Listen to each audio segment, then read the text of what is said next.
to do. There is a scan that has been sent twice. It says there were missing images, so they send over images. It was done on the 7th of October. Yep, 7th of October. I don't know, really. 79-year-old female, 79. It's a brain scan. It's downloading. Is it downloading already? Yes, it is downloading already. I have to download both entries. I don't know if there is anything different. I'm just going to try to understand. It says she has gone through a bunch of surgeries.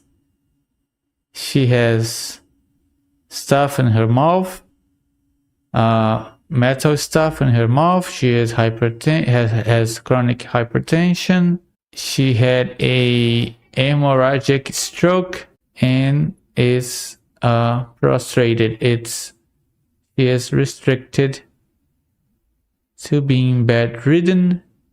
This is probably one of those major brain diseased patient. So it's done, it's here. Let's move on.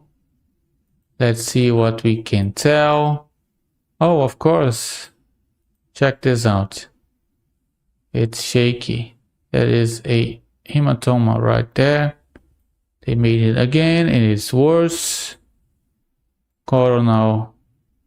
This is hemorrhagic. A hematoma.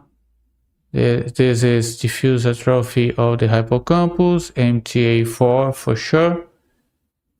Diffuse and severe white matter disease, severe hydrocephalus, supratentorial hydrocephalus, diffuse and major signs of brain atrophy, just right there. That is acute blood right there. Yes. Fazekas grade 3. Severe hydrocephalus. Diffuse brain atrophy. A few small lacunar infarcts. Of course, you don't need to image the entire cerebellum because it makes no difference, right?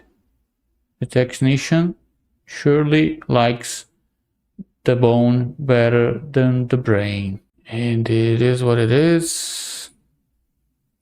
For saving a couple of seconds, you can always do a terrible twisted and usually only partially useful exam. Right here, atherosclerosis of the brain, intracranial vessels, and it is what it is. Old hemorrhagic deposit right there. Some signs of old subarachnoid hemorrhage right there, and the acute hematoma right there.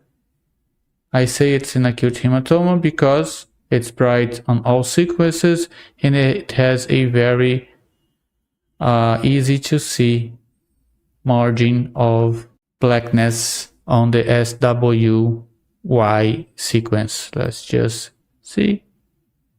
Of course, I can't see enhancement here because it's bright on T1 and it's going to persist bright on the post-contrast phase. So unless there is a proper subtraction sequence, I'm going to ignore the post-contrast phase in that case. See, you can make it worse. You can make a volumetric sequence and still cut off half the cerebellum. Of course, why not? But you image hair. Hair is fine. Cerebellum is useless.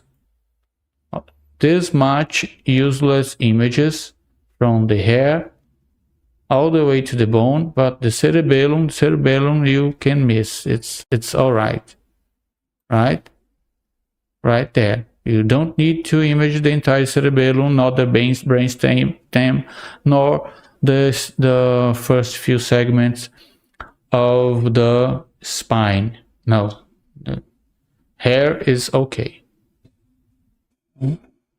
Hair, skin, and bone are important. Brain, not so much, of course, as every single time. Every single freaking time. I don't know who teaches these people to do exams, but they all teach the same wrong. It's always the same crap. It's just freaking stupid.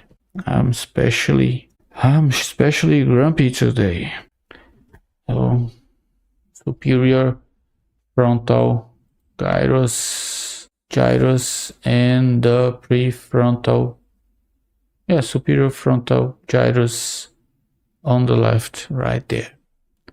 So it's contrast enhanced. Just going to grab a template because reasons, why not? A Fazekas 3 template, why not? A Fazekas 3. And I'm going to describe the intracranial erythematous intra-axial hematoma on the left frontal lobe. It's 1.9 by 1.8 by 1.7 centimeters. Fine. So there is old subarachnoid hemorrhage on the frontal and parietal lobes. You can see it right there on cerebellum and right here. See, this is old, the same as this, just old. This is probably due to some kind of hypertensive emergency sometime in the past. There is severe hydrocephalus and diffuse thickening and atrophy of the hippocampus. Yes. It's done. Acute cerebral hematoma on the left.